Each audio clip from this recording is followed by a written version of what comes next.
So, the hot topic in CPU performance, the age old debate, AMD versus Intel. Unless you're a techie, this one's going to be boring. Feel free to skip right over it. This one will also be pretty short because I'm going to. I actually don't know how short it's going to be. This one's probably not going to be as long as some of the other ones I've done. However, it is a very hot topic in the technology community, and especially in PC building and custom rig building. AMD versus Intel. AMD in this past year released a new series. They released the Zen architecture, which is packaged as Ryzen chips. If you aren't familiar with what Ryzen is, it's their new 3, 5, and 7 series CPU deck that they released, and they also released part of their new Zen architecture, the Threadripper. And none of this is new news. I'm late to the bandwagon talking about this. However, what is a commonality among PC building enthusiasts is what is better at doing what and when. And I'm going to explain in short terms what is better in what capacity. And then I'm going to explain the motive of why it is that way. So, I'm going to go ahead and tell you I'm pro Intel. I do not have a Coffee Lake CPU due to not substantial performance updates in the refresh models of the CPU. I generally only purchase a new CPU with a new architecture release. Which is why the only refresh CPU I've ever owned was a 4790K Devil's Canyon chip.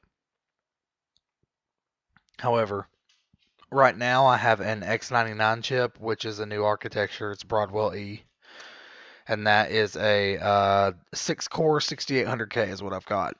So, Coffee Lake's out. It's the 8 series, 8th generation of Intel Core i CPUs.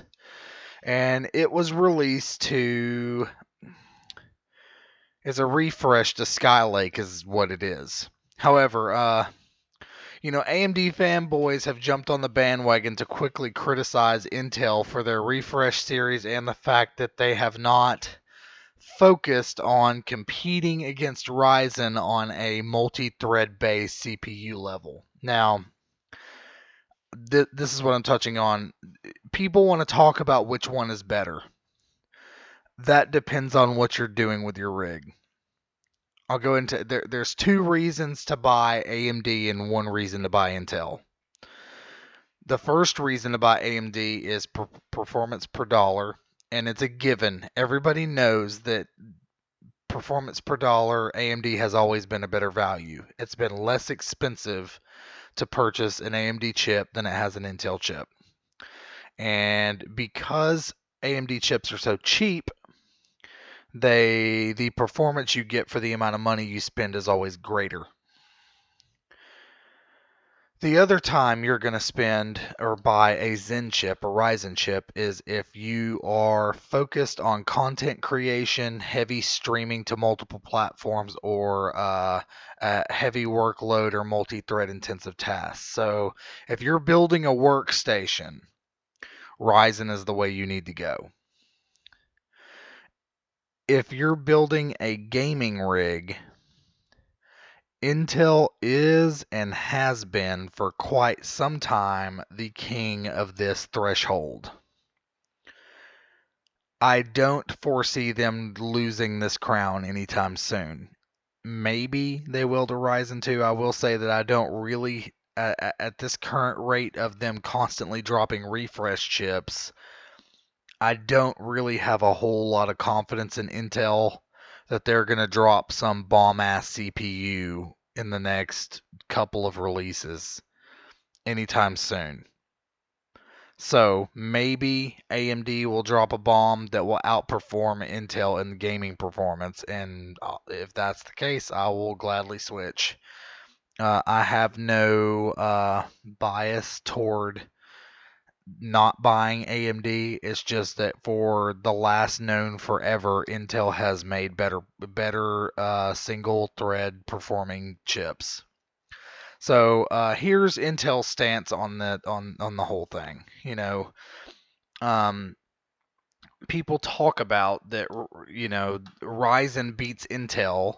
Ryzen beats the new Coffee Lake series of chips because of the fact that it outperforms it pretty well in multi-thread performance-based tasks. So when you're running CPU intensive tasks such as 3D rendering, running multiple applications at once, etc., that Ryzen outperforms it. However, to understand why this is the case and why Intel chips are better at gaming and single thread or minimal thread tasks, and why it's outperforming Ryzen as a whole on a gaming level, you have to understand the market in which Intel markets their K or Unlock series chips to. The Coffee Lake, and listen, this has happened since the 2000 series chips. So the 2500K, the 2700K on. The K series chips are unlocked enthusiast grade level chips. The entire purpose behind these chips is for gaming level enthusiast builders to overclock them, and they're designed for an enthusiast level PC builder. These aren't server chips.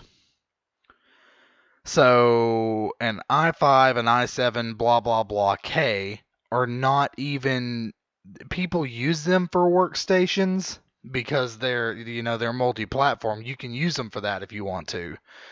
I'll go ahead and tell you, my 6-core, my hexa-core i7 6800K will do anything I want it to do, regardless of whether that's content creation or gaming or whatever I want it to do. It will do that because of the tier processor it is. At the time it was created, it was a flagship tier processor. And so people use chips like that for workstation loads. It's not the best purchase for that reason, however, it will do it. Though these chips, even my 6800K, are enthusiast overclocking gaming based chips. They're marketed towards PC gamers and enthusiast level PC builders. So they are optimized to run better at minimal thread related tasks such as gaming. So that's why they perform better at gaming, and they don't perform better in the higher end server based workstation related tasks. For that, Intel has a completely different lineup of different CPUs. And if you AMD fanboys, I like both. That's why I say the word fanboy. I think there's a place to use both. And for the money, you'd be crazy not to build a Ryzen chipset for a workstation for a workstation type build because they're so damn cheap compared to Intel products. However, if you want to get into the nitty gritty about the performance value for each, even Intel's server chip lineup outperforms Ryzen at what it does. It's just a lot more damn expensive. So, AMD, sorry, bud. In performance, taking price out of the consideration, you're still on bottom. That's just the reality of it. I hate to say it like that, but it's the cold hard truth of the matter. AMD still has not trumped Intel on performance to performance. They have and always will most likely trump Intel in value for the performance per dollar that you spend. My personal preference, if I were to build a workstation setup or a content creation setup or anything like that, I would most definitely build a Ryzen rig because of the fact you're going to get great performance for much less money than if you built a Xeon or something similar. So, the new i9 rig, that new i9 setup, the flagship i9, performance to performance outperforms Threadripper. Big however, it's also a lot more expensive than Threadripper. It's like half a grand more, a little bit more actually. So, I mean, those are big numbers to throw out there. So, and that's a big damn reason to buy Threadripper. So, with that said, you have to understand the purposes in doing both, and you can't compare one to the other. If you're building a workstation, you would be outright stupid not to build a Threadripper or a Ryzen build. I mean, even your lower tier Ryzen builds are going to outperform an i7 or an i5 in the same marketplace if you're building it for a workstation CPU or a computer. If you're building it for gaming, if you're on a budget, build Ryzen because you're going to build it cheaper. But if you're going for top tier performance in gaming, it always has, or not always has been, but for the last long little while has been Intel and still remains in the seat of Intel. So your 8700K is still your big dog for gaming as far as excluding price. So again, I'm reiterating this. For gaming, Intel. For workstation loads, AMD. Stop comparing them. One is not comparable to the other.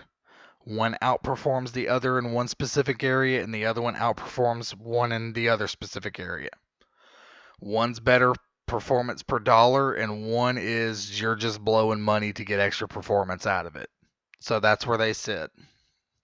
I am, until AMD releases a enthusiast level chipset that outperforms Intel in that market, I'm going to stick with Intel because that's my market.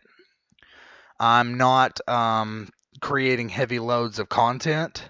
I'm not running a massive load of work through my machine.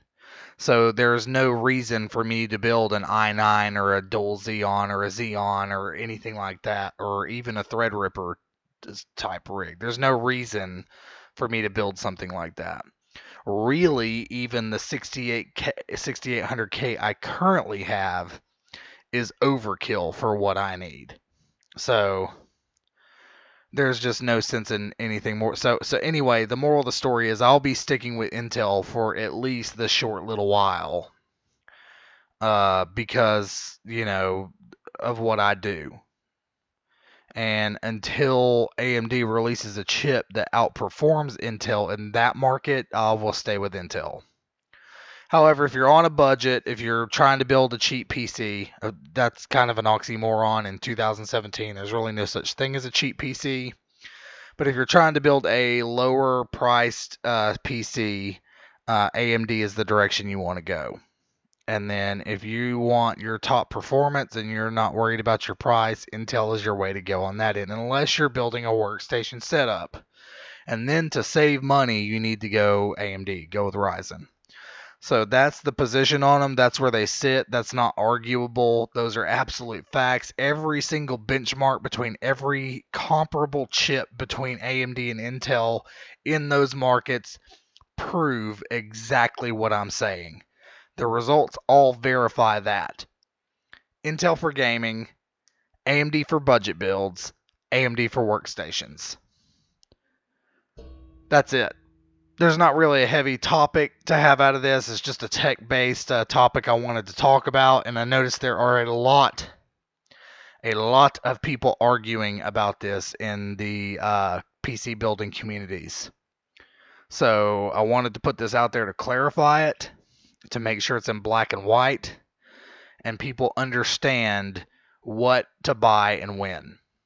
So until next time, I'm Aaron Lockhart. If you like what you're seeing and hearing, make sure you click that subscribe button. If you really like what you're hearing, make sure you click the bell beside the subscribe button. That will keep you in touch with new things that are coming to this channel. And like the video or podcast or whatever you're looking at right now. If you like it, make sure to hit that thumbs down. If you dislike it, I don't care.